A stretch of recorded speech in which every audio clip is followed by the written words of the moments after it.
Hello বন্ধুরা, শিক্ষা and টিউটোরিয়ালের পক্ষ থেকে তোমাদের সবাইকে স্বাগত। আজকে আমি আলোচনা করব উচ্চ মাধ্যমিক 2024-25 শিক্ষাবর্ষে WBTA টেস্ট পেপারের ভূগোল বিষয়ের প্রশ্নোত্তর নিয়ে। এই সেটের সমস্ত MCQ এবং SAQ প্রশ্নোত্তরগুলো করে দিয়েছি।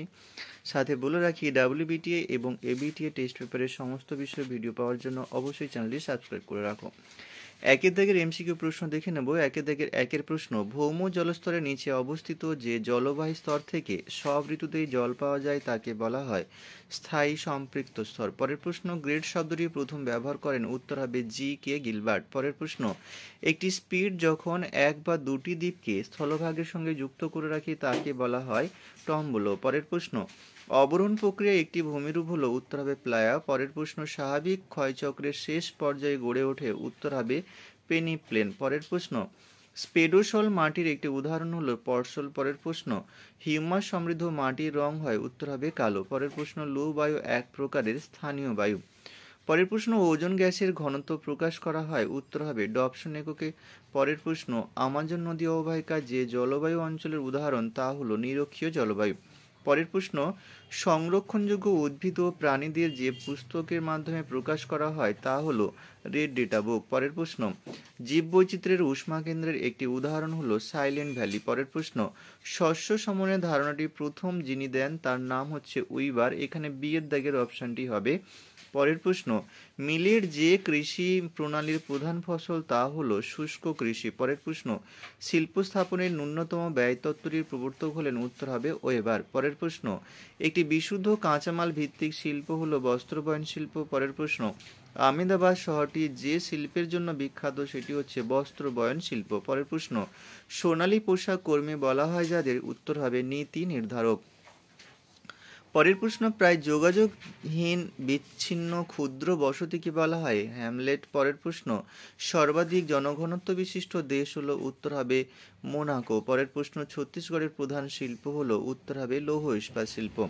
এবারে দুয়ের দাগের এসিকিউ প্রশ্ন উত্তরগুলো দেখে নেব। দুয়ের দাগের একের প্রশ্ন, নগ্নি ভবন কাকে বলে, উত্তর হবে বিচূর্ণী ভবনের সময় শিলা চূর্ণ বিচূর্ণ হয়। ক্ষয়ী ভবন দ্বারা ওই শিলা অপসারিত হলে নিচের অবিকৃত শিলাগুলো নগ্ন হয়ে পড়ে এবং ভূপৃষ্ঠে দৃশ্যমান হয়, এইরূপ কার্যকে নগ্নি ভবন বলা হয়। পরের প্রশ্ন, ফ্রিয়েটিক স্তর কাকে বলে, অপ্রবেশ্য শিলার ওপরে প্রবেশ্য শিলার যে অংশ জল দ্বারা সম্পূর্ণ সম্পৃক্ত থাকে সেই সম্পৃক্ত স্তরকে ফ্রিয়েটিক স্তর বা ভৌম জলস্তর বলা হয়। পরের প্রশ্ন, ফিওড উপকূল কাকে বলে, হিমবাহ অধ্যুষিত উপকূলে সমুদ্র জলে নিমজ্জিত হলে তাকে বলা হয় ফিওড উপকূল। পরের প্রশ্ন, পুনর্যৌবন লাভ কি, মহীভাবক বা গিরিজনী আলোড়নের ফলে হেলে অথবা বেঁকে উত্থিত হয়ে ভূমিভাগের উচ্চতা বৃদ্ধি পেলে নদীর গতিপথের ঢাল বেড়ে যায়, এর ফলে নদীর গতিবেগ বেড়ে যায় এবং নতুন করে বেশি পরিমাণে নিম্নক্ষয় হতে থাকে।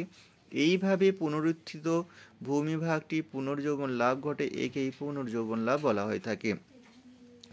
পরের প্রশ্ন, জল নির্গম প্রণালী কাকে বলে, বিভিন্ন প্রকার নদী পরস্পর যুক্ত হয়ে অববাহিকার মধ্যে এমন একটি নদীজালিকা বা নদী ব্যবস্থা গড়ে তোলে যার মাধ্যমে এটি বিশেষ ধরনের নকশা বা ভঙ্গি ফুটে ওঠে, একেই বলে নদী নকশা বা জল নির্গম প্রণালী। পরের প্রশ্ন, সোলামি কি, মৃত্তিকা অনুক্রমের এ ও বি স্তরকে একত্রে সোলামি বলা হয়। পরের প্রশ্ন, মাটির ক্যাটেনা কি, একই রকম জলবায়ু ও মূল শিলাযুক্ত অঞ্চলে পার্বত্য ভূমিঢালে শুধুমাত্র জল নিকাশি ব্যবস্থা ও ভূমিরূপের পার্থক্যের উপর ভিত্তি করে যে ভিন্ন ভিন্ন মৃত্তিকার সৃষ্টি হয় তাকে মৃত্তিকা ক্যাটেনা বলা হয়। পরের প্রশ্ন, ঘূর্ণবাত কি, শক্তিশালী নিম্নচাপ কক্ষকে ঘিরে কেন্দ্র অভিমুখী ও ঊর্ধ্বগামী দ্রুতগতি সম্পন্ন উষ্ণ ঘূর্ণবায়ুকে ঘূর্ণবাত বলা হয়।